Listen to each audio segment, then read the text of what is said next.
Hello ವೀಕ್ಷಕರೇ, ನಮಸ್ಕಾರ. ತಮ್ಮೆಲ್ಲರಿಗೂ ಮತ್ತೊಮ್ಮೆ ಭಾಗ್ಯ ಟಿವಿಗೆ ಸುಸ್ವಾಗತ ಕೋರ್ತಾ ಇದ್ದೀವಿ. ಭಾಗ್ಯ ಮತ್ತು ಗಿರೀಶ್. ಸ್ನೇಹಿತರೆ, ಇವತ್ತಿನ ವಿಡಿಯೋದಲ್ಲಿ ಬೆಳ್ಳುಳ್ಳಿ ರೈಸ್ ಅಥವಾ ಗಾರ್ಲಿಕ್ ರೈಸನ್ನು ಯಾವ ರೀತಿ ಮಾಡೋದು ಅಂತ ತಿಳಿಸ್ಕೊಡ್ತಾ ಇದ್ದೀವಿ. ಖಂಡಿತ ಕೆಲವು ಪದಾರ್ಥಗಳನ್ನ ಉಪಯೋಗಿಸಿ ಬಹಳ ಸುಲಭವಾಗಿ ಮಾಡ್ಬೋದಾದಂಥ ರೆಸಿಪಿ ಇದು. ರೆಸಿಪಿ ನೋಡೋದ ನಂತರ ನೀವೇ ತಿಳಿಸಿ ಈ ರೆಸಿಪಿ ಮಾಡೋದಕ್ಕೆ ಎಷ್ಟು ಸುಲಭ ಅಂತ. ಹಾಗೆ ಬನ್ನಿ, ಗಾರ್ಲಿಕ್ ರೈಸ್ ಮಾಡೋದಕ್ಕೆ ಏನೆಲ್ಲ ಪದಾರ್ಥಗಳು ಬೇಕು, ಹಾಗೆ ತಯಾರು ಮಾಡ್ತಕ್ಕಂಥ ವಿಧಾನ ಹೇಗೆ ಅಂತೀಗ ನೋಡ್ಕೊಳ್ಳೋರಂತೆ.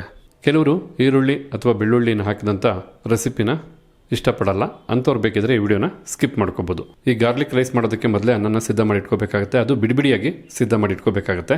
ತಾವೆಲ್ಲಿ ನೋಡ್ತಾ ಇರ್ಬೋದು, 1 ಕಪ್ ಅಳತೆಯ ಅಕ್ಕಿ ಅಂದರೆ 1/4 kg ಅಕ್ಕಿನ ಬೇಯಿಸಿ ಬಿಡಿಬಿಡಿಯಾಗಿ ಅನ್ನನ ಸಿದ್ಧ ಮಾಡಿರ್ತಕ್ಕಂಥದ್ದು. ಈಗ ಮೊದಲಿಗೆ ಈ ಗಾರ್ಲಿಕ್ ರೈಸಿಗೆ ಬೇಕಾದಂಥ ಒಗ್ಗರಣೆನ ಸಿದ್ಧ ಮಾಡಬೇಕು. ಅದಕ್ಕೋಸ್ಕರ ಒಂದು ಬಾಣಲಿನ ಬಿಸಿ ಮಾಡಿಕೊಂಡು, ಬಿಸಿಯಾದಂಥ ಬಾಣಲಿಗೆ 2 ಟೇಬಲ್ ಸ್ಪೂನಷ್ಟು ಎಣ್ಣೆನ ಹಾಕಿ ಎಣ್ಣೆನ ಬಿಸಿ ಮಾಡ್ಕೋಬೇಕಾಗತ್ತೆ. ಸ್ವಲ್ಪ ಸಾಸಿವೆನ ಹಾಕ್ಕೊಳ್ಳೋಣ. ಈ ರೀತಿಯಾಗಿ ಸಾಸಿವೆನೂ ಸಿಡಿದಾದ ನಂತರ 1 ಟೇಬಲ್ ಸ್ಪೂನಷ್ಟು ಕಡಲೆಬೇಳೆನ ಹಾಕಿ, ಜೊತೆಗೆ 1 ಟೇಬಲ್ ಸ್ಪೂನಷ್ಟು ಉದ್ದಿನಬೇಳೆನೂ ಸಹ ಹಾಕಿ, ಈಗ ಇವೆರಡು ಪದಾರ್ಥನೂ 1 ನಿಮಿಷಗಳ ಕಾಲ ಫ್ರೈ ಮಾಡ್ಕೋಬೇಕಾಗತ್ತೆ. ಈ ರೀತಿಯಾಗಿ ಈ ಪದಾರ್ಥನೆಲ್ಲ 1 ನಿಮಿಷ ಫ್ರೈ ಮಾಡಿದ ನಂತರ 2 ಒಣಮೆಣಸಿನಕಾಯಿನ ಮಧ್ಯಕ್ಕೆ ಮುರಿದು ಹಾಕ್ಕೊಳ್ತಾ ಇರ್ತಕ್ಕಂಥದ್ದು. ಹಾಗೆ ಸ್ವಲ್ಪ ಕರಿಬೇವಿನ ಸೊಪ್ಪನ್ನು ಸಹ ಹಾಕಿ, ಈಗ ಒಣಮೆಣಸಿನಕಾಯಿ ಮತ್ತು ಕರಿಬೇವಿನ ಸೊಪ್ಪನ್ನು 30 ಸೆಕೆಂಡ್ ಬೆರೆಸಿ ಬಿಸಿ ಮಾಡಿಕೊಂಡ್ರೆ ಸಾಕು. ಈ ರೀತಿ ಕರಿಬೇವು ಮತ್ತು ಒಣಮೆಣಸಿನಕಾಯಿನೂ 30 ಸೆಕೆಂಡ್ ಫ್ರೈ ಮಾಡಿದ ನಂತರ ಈ ಒಂದು ಅದಕ್ಕೆ ಬಹಳ ಚಿಕ್ಕದಾಗಿ ಕಟ್ ಮಾಡಿದಂಥ 1 ಈರುಳ್ಳಿನ ಹಾಕಿ ಸರಿಸುಮಾರು 3ರಿಂದ 4 ನಿಮಿಷ ಈರುಳ್ಳಿನ ಚೆನ್ನಾಗಿ ಫ್ರೈ ಮಾಡ್ಕೋಬೇಕು. ಮೀಡಿಯಂ ಫ್ಲೇಮ್ನಲ್ಲೇ ಈರುಳ್ಳಿನ ಚೆನ್ನಾಗಿ ಫ್ರೈ ಮಾಡ್ಕೋಬೇಕು. 3ರಿಂದ 4 ನಿಮಿಷ ಈರುಳ್ಳಿನ ಈ ಒಂದು ಅದಕ್ಕೆ ಚೆನ್ನಾಗಿ ಫ್ರೈ ಮಾಡಾಯಿತು. ಈ ಸಮಯದಲ್ಲಿ ಒಗ್ಗರಣೆಗೆ ಎಷ್ಟು ಬೇಕೋ ಅಷ್ಟು ಮಾತ್ರ ಉಪ್ಪನ್ನು ಬಳಸ್ತಾ ಇರೋದು. ಯಾಕೆಂದರೆ ನಾವು ಮೊದಲೇ ಅನ್ನ ಮಾಡಬೇಕಾದ್ರೆ ಉಪ್ಪನ್ನು ಬಳಸಿದ್ವಿ. ನೀವು ಸಹ ನೋಡಿಕೊಂಡು ಎಷ್ಟು ಬೇಕೋ ಅಷ್ಟು ರುಚಿಗೆ ತಕ್ಕಷ್ಟು ಉಪ್ಪನ್ನು ಬಳಸಬೇಕಾಗತ್ತೆ. ಈಗೊಮ್ಮೆ ಚೆನ್ನಾಗಿ ಮಿಕ್ಸ್ ಮಾಡ್ಕೊಳ್ಳೋಣ. ಉಪ್ಪು ಚೆನ್ನಾಗಿ ಬೆರಿಬೇಕು. ಈಗ ಇಲ್ಲಿ ಉಪ್ಪನ್ನು ಸಹ ಚೆನ್ನಾಗಿ ಬೆರೆಸಾಯಿತು. ಈ ರೀತಿ ಒಗ್ಗರಣೆಯನ್ನು ಸಿದ್ಧ ಮಾಡಿದ ನಂತರ ನಾವು ತಯಾರು ಮಾಡ್ತಾ ಇರ್ತಕ್ಕಂಥದ್ದು ಗಾರ್ಲಿಕ್ ರೈಸ್ ಅಂದರೆ ಬೆಳ್ಳುಳ್ಳಿ ಅನ್ನ ಆಗಿರೋದ್ರಿಂದ ಬೆಳ್ಳುಳ್ಳಿನ ತುಪ್ಪದಲ್ಲಿ ಫ್ರೈ ಮಾಡ್ಕೋಬೇಕಾಗತ್ತೆ. ಅದಕ್ಕೋಸ್ಕರ ಇಲ್ಲೊಂದು ಪ್ಯಾನ್ನ ಬಿಸಿ ಮಾಡಿಕೊಂಡು ಈ ಬಿಸಿಯಾದಂಥ ಪ್ಯಾನ್ಗೀಗ 1 ಟೇಬಲ್ ಸ್ಪೂನಷ್ಟು ತುಪ್ಪನ ಹಾಕಿ ತುಪ್ಪನ ಬಿಸಿ ಮಾಡ್ಕೊಳ್ತಾ ಇರ್ತಕ್ಕಂಥದ್ದು. ಈಗಿಲ್ಲಿ ತುಪ್ಪ ಬಿಸಿಯಾಗಿ ಕರಗಿದೆ. ಈ ಸಮಯದಲ್ಲಿ ಸಂಪೂರ್ಣವಾಗಿ 2 ಗಡ್ಡೆಯಷ್ಟು ಬೆಳ್ಳುಳ್ಳಿನ ನೀಟಾಗಿ ಸಿಪ್ಪೆ ತೆಗೆದು ಈ ರೀತಿ ಬಹಳ ಚಿಕ್ಕದಾಗಿ ಕಟ್ ಮಾಡಿ ತುಪ್ಪದಲ್ಲಿ ಹುರ್ಕೊಳ್ತಾ ಇರ್ತಕ್ಕಂಥದ್ದು. ಈಗ ಸ್ವಲ್ಪ ಗೋಲ್ಡನ್ ಬ್ರೌನ್ ಆಗಬೇಕು, ಅಂದರೆ ಕಂದು ಬಣ್ಣ ಬರಬೇಕು. ಅಲ್ಲಿವರೆಗೂ ಈ ಬೆಳ್ಳುಳ್ಳಿನ ತುಪ್ಪದಲ್ಲಿ ಹುರ್ಕೋಬೇಕಾಗತ್ತೆ. ಬೆಳ್ಳುಳ್ಳಿನ ಲೋ ಫ್ಲೇಮ್ನಲ್ಲೇ ಚೆನ್ನಾಗಿ ಹುರ್ಕೋಬೇಕಾಗತ್ತೆ. ಈಗ ಇಲ್ಲಿ ನೋಡ್ತಾ ಇರ್ಬೋದು, ಲೋ ಫ್ಲೇಮ್ನಲ್ಲೇ 3ರಿಂದ 4 ನಿಮಿಷ ತುಪ್ಪದಲ್ಲಿ ಚೆನ್ನಾಗಿ ಬೆಳ್ಳುಳ್ಳಿನ ಹುರಿದಾಯಿತು. ತುಂಬ ಚೆನ್ನಾಗಿ ಫ್ರೈ ಆಗಿದೆ. ಜೊತೆಗೆ ಸ್ವಲ್ಪ ಮಟ್ಟಿಗೆ ಕಂದು ಬಣ್ಣನೂ ಸಹ ಬಂದಿದೆ.